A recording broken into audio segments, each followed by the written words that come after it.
saya sudah bismillah, ya Allah, pokoknya saya ingin bertemu dengan jenazah anak saya, apapun rupanya.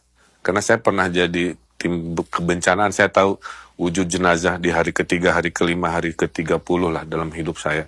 Saya udah semental itu, Mbak, gitu. Nah, pas buka kamar jenazah, seluruh petugasnya tuh nggak ada yang pakai masker, karena nggak ada bau. Dari situ aja saya sudah, wow, saya bilang, saya udah siap-siap suasananya sedramatis itu ya. Nah, akhirnya dapat 2 mukjizat kecil versi saya. Satu, jenazahnya ternyata utuh untuk 14 hari hilang itu kan. Saya buka sletingnya, kan sudah di body bag kan, dari bawah sampai atas. Jadi urutannya dari jempol kaki dulu. Alhamdulillah ada gitu kan. Lututnya terus, perutnya gitu. Jadi lengkap. Dari lengkap saja saya tuh menangis juga sebenarnya, cuma nggak direkam. Jadi setengah beku karena saya pegang badannya. Dinginnya tuh nular, Mbak, ke body saya gitu, menandakan memang dingin sekali gitu. Terus posisi wajahnya juga saya udah siap-siap, ternyata alhamdulillah tengok kanan kayak tahiyat gitu kan. Salam ke kanan. Dalam syariat Islam itu kan jenazah juga tengok kanan, lihat Ka'bah kan. Biasanya kalau orang hilang tuh mulutnya terbuka, ini tertutup rapat kan. Jadi perfect dari sisi untuk 14 hari gitu. Dan yang paling istimewa yang saya bikin testimoni supaya jadi catatan sejarah, dia tuh harum.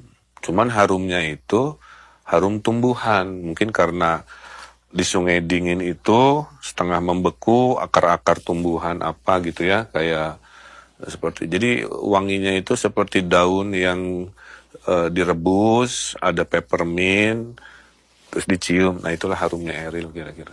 Nah, 2 mukjizat kecil itulah yang membuat di momen itu tuh saya bahagia karena bisa akhirnya saya hak Eril bisa saya penuhi.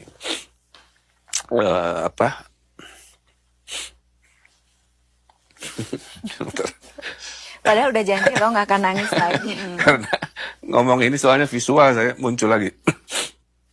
Jadi di hak pertama adalah dimandikan. Jadi saya mandikan gitu. Dan afdolnya kan ayahnya ya. Yang kedua dikafani, itu haknya gitu. Jadi bukan kayak jenazah biasa yang saya bilang tetap harus dikafani, walaupun secara medis harus pakai body bag ya untuk melindungi takut rawan gitu. Dan yang terakhir saya azankan gitu, di telinga kirinya karena dia tengok kanan kan. Di momen azan itulah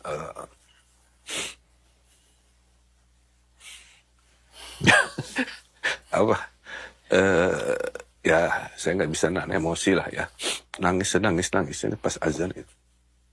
Tapi dalam bahagia gitu poinnya itu, bukan dalam kesedihan yang di hari-hari ya, bukan dalam kesedihan di hari-hari sebelumnya, tapi lebih Allah mengabulkan juga doa kita, ditemukan, alhamdulillah, jenazahnya masih baik, harum pula, beri kesempatan kami melengkapkan haknya gitu.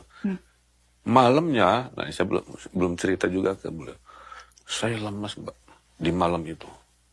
Kayak orang nggak bisa ngapain aja. Berarti berhari-hari tegang mungkin ya, lahir batin kan. Nahan emosi, nahan fisik, makan nggak jelas gitu. Dikasih Allah kebahagiaan itu tuh semalaman tuh udah aja tidur.